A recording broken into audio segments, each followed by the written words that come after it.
Hello crafters and welcome back to the ScrapbookPal YouTube channel. My name is Deepa Robbins from DeeZinesByD and I have a bit of a different card to share with you. I'll be featuring the PinkFresh Studio Built on Dreams stamp set, the layering stencils, and the coordinating dies. And I'm going to be making a housewarming card. Now this stamp set also has a thank you sentiment, so it's also perfect for maybe a thank you card for maybe staying at someone's house if you were quarantining during the pandemic or anything like that. Along with these products, I'm going to also be using the PinkFresh Studio Leafy branch die, which is this one here. And I'll also be using a whole bunch of Distress Oxide inks, which include Spun Sugar, Salvaged Patina, Tattered Rose, Ground Espresso, and also Cracked Pistachio.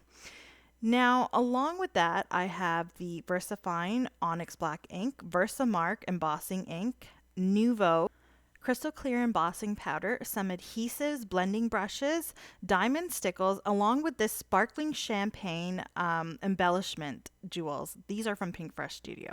So we'll go ahead and we'll start off with that house outline. Now this is a bit of a tricky one. Because it has an empty center as I showed you there, I'm going to have to use the die to kind of line this up neatly.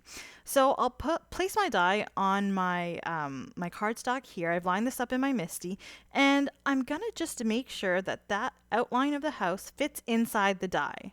This ensures that when I do stamp it out, I'll be able to die cut the image without cutting anything off and having it all nicely lined up. So I'm actually going to be using the Oxide ink Ground Espresso color because this is a nice deep dark brown, and I'm working with a dark brown and lighter colors just to help make those lighter colors stand out a little more.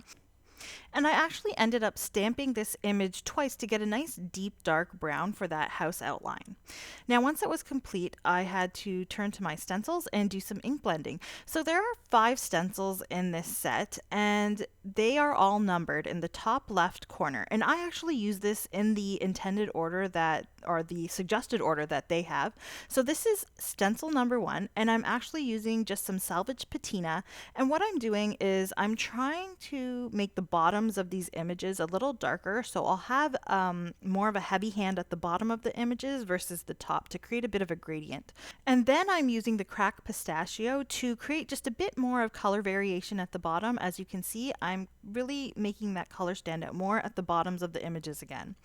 So you see, you just get a nice varied image in terms of color. I'll do the exact same thing with the second stencil. Here I'm using Tattered Rose. So I'm using the exact same technique as before. I'm keeping the color darker at the bottom, and I'm also adding some spun sugar there at the bottom as well to create a color gradient along with varied pressure. Then for the third stencil, I'm using the Salvaged Patina again, but this time I'm going hog wild. I'm not making a gradient, I'm just making it completely solid Salvaged Patina as dark as I can, just to make that stand out a little more. And then for stencil number 4, I lined that up, and then I did the same thing with the spun sugar. So I'm putting that on there with a really heavy hand. Now, a lot of the PinkFresh Studio sets are a bit whimsical in the sense that they don't all line up exactly. And this is also one of those stencil sets. So don't be too worried about lining it up exactly. If it's a little off here and there, it's okay. And usually with PinkFresh Studio, it's meant to be that way. So for the last layer, this is the 5th stencil, I'm adding Ground Espresso, and this is just a bunch of little highlights within the image here. So I just thought I'd use this to kind of, once again, help the lighter color stand out a little more. So once I've got everything all nice and stenciled, I will use the coordinating die to cut out the house. And not only am I going to cut out the house on its own, I'm going to cut out 2 more pieces from white cardstock. So just keep those aside for now, and we'll move on to the sentiment. So I'll be using the same stamp set, and I'm using just the home, that beautiful scripted home sentiment. And I'm going to be doing some blending of colors on this stamp. So I started off with the Tattered Rose again, and then I added a bit of the spun sugar to the bottom edge of it. So what I'm doing is I'm just trying to mix the colors in the center. So that's why it's important to kind of move back and forth and up and down, and this kind of helps mix the colors together. So I stamped this portion twice just to get a nice deep color. And then I decided to add a bit of the ground espresso to the bottom, and this was just to tie in that brown from the rest of the background. So for this, what you might want to do to make the blending a little bit better is you could use maybe a bit of a blending tool just to blend in the center, or just a cloth. What I did here was I added some more brown at the bottom, and then I used a cloth to just dab off a little bit so that it wasn't creating too much of a harsh line and created more of, again, another gradient from the brown to the tattered rose. Now, I also wanted to heat emboss this, so I actually stamped over it again with some Versamark clear embossing ink, and now I'm adding some of that Nuvo Crystal Clear embossing powder, and I'm just going to heat that up with my heat tool, and it's going to create a nice glossy shine on top of that sentiment, which gives it a nice finished look. So again, I'm going to use the coordinating die to just cut that out, along with 3 more white pieces of cardstock. And I'm going to use these to build up the sentiment. So what I'm doing here is I'm just layering them on top of each other. And you don't have to do this. If you wanted, you can use foam adhesive, but this is actually the more inexpensive way to do this, because at the end of the day, cardstock is a little cheaper than foam squares. But I mean, by all means, sometimes I'm too lazy to do this, so I use my foam squares. Now, to kind of put this piece together, I'm creating these little accordion folds. So I have this piece, or this rectangular long piece of cardstock, which is actually a scrap, and I am scoring it every 1/4 of an inch 3 times. So 3 scores 1/4 of an inch away from each other. And then I folded it in an accordion fashion, and it creates this accordion with like a W look if you look at it from the end. And I did that a couple times, and what I'm going to do is I'm going to have it attached to that back piece, to the back blank piece, not the one that we stenciled yet. So in order to do this, I'm using my ScrapbookPal tape, which is really strong adhesive, and I do recommend this because it is an accordion. It's going to kind of push back, and you want it to stick on there well. So I'm just kind of lining it up and just eyeing it and cutting a portion the length that I need it for the side. And I'm only going to be adding it to 3 sides of this house. It's the left and right and the bottom edge. And when I'm applying it here, I'm making sure that it's kind of butted up right along the edge. I don't want it to be over it. If it's inside of the house a little bit, that's okay, but I don't want it, going over the edge. Otherwise, you're going to see it sticking out and it's not going to look too great. So once I've got those 3 edges on there, I'm creating a little box, basically a little house box there. So I'll put that aside for now. I've used the leafy branch to cut out a piece from vellum there, and I'm actually going to use that to put together the front of the card. So this is important, to put together the front of the card before you attach it to the box, because once it's on those springy accordion pieces, it's going to be a little harder to put it together. So I'm just kind of adding these leafy branches just behind the home sentiment, just for a bit of interest. I always like to add something extra like this because it just creates just another level of dimension, and I just think that it looks a little bit more flowy and a little more elegant. So once I've got that on there, I'll stick the home sentiment on with some Barely Art adhesive glue. And then I'm going to use those sparkling champagne embellishment jewels to just fill up the rest of the background and just add a bit of interest here.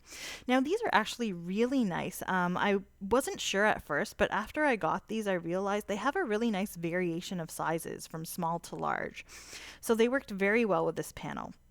So now I've actually taken off those the backings on the other sides of those little accordion folds, and I'm attaching that front piece. So I did wait a little bit for those little pearly jewels to dry on the front, because the last thing you want is for them to kind of fall off or get moved or smudged.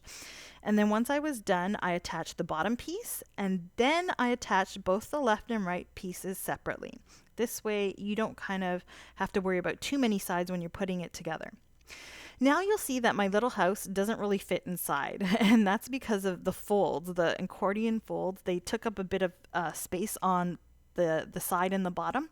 So now I ended up cutting about 1/8 of an inch to 1/4 of an inch off each side, the side and the bottom, so that it would fit in. And I just I eyed it. I just did bit by bit until it fit in nicely, but not too much that, it was too small. That's why I did it bit by bit. And I mean, it's going to vary every time you put this together. You might not make it the exact same way every time. So that's why I just kind of cut bit by bit until it fits in. So now for that inside piece, I'm going to actually just add a bit of ink to it. Now this is some more Tattered Rose. Now please excuse my shaking camera. It's actually attached to my table and that's why it shakes a bit there. But once I've got that gradient, again, I'm making the color darker at the bottom. I'm going to then add just one stencil, just this stencil. I think it's the second stencil. And I'm using, again, the Salvaged Patina, and I'm using that same method of using a heavy hand at the bottom and making it a bit lighter as I go towards the top of the leaf so that it fades into the white in the center of the card. Now I'll go ahead and add this beautiful long sentiment that they have in the center. I love nice long sentiments like this that you can use on the inside of your card. So I thought I had to use this one. And I'm just stamping it out with my Misty with the VersaFine Onyx Black ink, and it stamped perfectly the first time. Now I'm using my Crocodile, or you could use anything, a hole punch, anything you have, to just make a hole in that little chimney there. And I have some of this ribbon just lying around. You can use whatever you want. This ribbon actually is what inspired my color scheme and matched nicely, so I thought that this would work well. Now I don't actually want to tie it at the top, so what I'm going to do is add some more of that really sticky ScrapbookPal double-sided adhesive. And what I did was I burnished it down so that that's not going anywhere. And I just cut like a little flag at the end there to just finish that off. And this is the final card that you end up with. So this is what I like to call a pop-out card because that little sentiment card just pops right out of the center there with that little ribbon piece. And I just want to show you here that it does fold flat if you do want to put it into a regular A2 sized envelope. Now I have a bit of an issue here with that ribbon. That's okay. You just fold it over and put it in, and you can see that with that accordion style allows it to sort of flatten nicely so it can go through the mail as well. So I hope you all enjoyed this tutorial and that you were inspired to use these products to create some cards of your own. Please don't forget to subscribe to the ScrapbookPal YouTube channel and hit the notification bell to be notified of future tutorials. Have a great day, and I'll see you again next time.